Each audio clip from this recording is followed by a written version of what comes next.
Eco Tejas world class electric bike అతి తక్కువ ధరలోనే.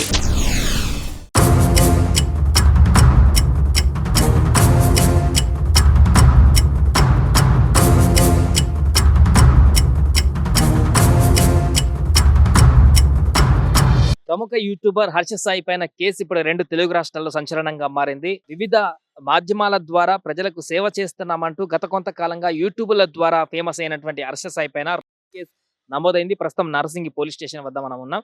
గత కొంతకాలంగా ఒక సినిమా కూడా అతను చేస్తున్నటువంటి విషయం కూడా మనకు తెలిసిందే. 'మెగా' అనేటువంటి ఒక ఫిల్మ్‌ని కూడా ఆయన యాక్ట్ చేస్తున్నారు. సరిగ్గా ఇదే మంత్ సెప్టెంబర్ 17న 2023న 'మెగా' సినిమాకి సంబంధించినటువంటి ఒక టీజర్‌ని కూడా అఫీషియల్‌గా రిలీజ్ చేసి అతి త్వరలో ఆ సినిమా రిలీజ్ కాబోతుందంటూ కూడా ఇంట్రడ్యూస్ చేసినటువంటి సందర్భాన్ని మనం చూసాం. అప్పుడు పెద్ద ఈవెంట్ కూడా కండక్ట్ చేశారు హర్ష సాయి. ఈ నేపథ్యంలో ఆ సినిమాకు సంబంధించినటువంటి ఆ సినిమాను ప్రొడ్యూస్ చేసినటువంటి ఒక మహిళ ఆ మహిళను వేధించినట్లుగా హర్ష సాయి ఆ మహిళని చాలా ఇబ్బందులకు గురి చేసినట్టుగా నార్సింగ్ పోలీస్ స్టేషన్‌లో కేసు నమోదు చేయడం, ఈరోజు సాయంత్రం 4 గంటల నుంచి 5 గంటల మధ్య ప్రాంతంలో ఈ పోలీస్ స్టేషన్ పరిధిలోకి వచ్చి ఆమె తన యొక్క ఆవేదనను వెలిబుచ్చడంతోటి పూర్తిగా పిటిషన్ స్వీకరించినటువంటి పోలీసులు తనపైన కేసు నమోదు చేయడం జరిగింది.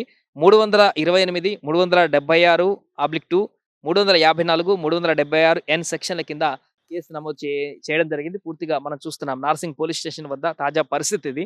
ఈ హర్ష సాయి మీద ఒక్కసారిగా కేసు నమోదైందన్నటువంటి విషయంతోటి హర్ష సాయి అభిమానులు కానీ మిగతా వాళ్ళందరూ కూడా ఒక్కసారి విస్మయానికి గురయ్యారు. బిగ్ బాస్ కంటెస్టెంట్ గా కూడా గతంలో పరిచయమైనటువంటి మహిళ ఈమె. అందరికీ సుపరిచితురాలైనటువంటి వ్యక్తే.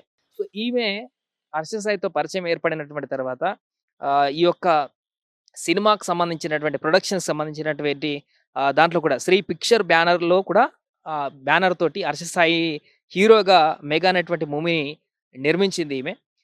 ఈ యొక్క ఈ అంశాలలో నెలకొన్నటువంటి విభేదాలో లేకుంటే నిజంగా ఆ అమ్మాయి పైన హర్ష సాయి చేసినటువంటి వేధింపులో ఇతరత్ర కారణాలు ఏమైనా కానీ ఆ అమ్మాయి హరాస్మెంట్ చేస్తున్నట్టుగా పోలీస్ స్టేషన్‌లో కేసు నమోదు చేయడం అయితే సంచలనంగా మారింది. ఒకవైపు తాజాగా నెలకొంటున్నటువంటి వరుస ఘటనలు. ఒకటి రాజ్ తరుణ్ పైన లావణ్య చేసినటువంటి కేసు.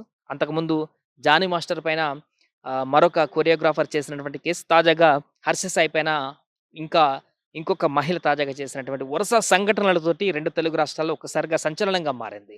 సో వరుసగా అమ్మాయిల పైన వేధింపుల కేసులు పెరగడంతోటి ఇండస్ట్రీలో ముఖ్యంగా ఇండస్ట్రీలో ఏం జరుగుతుంది ఏంటనేటువంటి విషయం కూడా చాలా ఆసక్తికరంగా మారినటువంటి విషయం. దీనిపైన ఇప్పటికే సినీ ఇండస్ట్రీకి సంబంధించినటువంటి పెద్దలందరూ కూడా జానీ మాస్టర్ కేసు గాని, అంతకుముందు అటువంటి కేసుకు సంబంధించి కూడా వాళ్ళ యొక్క అభిప్రాయాన్ని తెలియజేసినటువంటి సందర్భంలో తాజాగా ఈ విషయం పైన ఏ రకంగా వారి అభిప్రాయాన్ని వ్యక్తం చేస్తున్నారు, ఈ విషయం పైన ఏ రకంగా స్పందిస్తారనేది ఆసక్తికరంగా మారింది. తాజాగా హర్ష సాయి అంటే ప్రతి ఒక్కరికి తెలిసినటువంటి విషయమే. యూట్యూబ్‌లో ఆయన పేదలకు సహాయం చేస్తామంటూ లేకుంటే దిగువ స్థాయిలో ఉన్నటువంటి వ్యక్తులకు ఇల్లులు కట్టించడము, రకరకాలమైనటువంటి కాన్సెప్ట్‌లతోటి యూట్యూబ్‌లో చాలా పాపులర్ అయినటువంటి వ్యక్తి.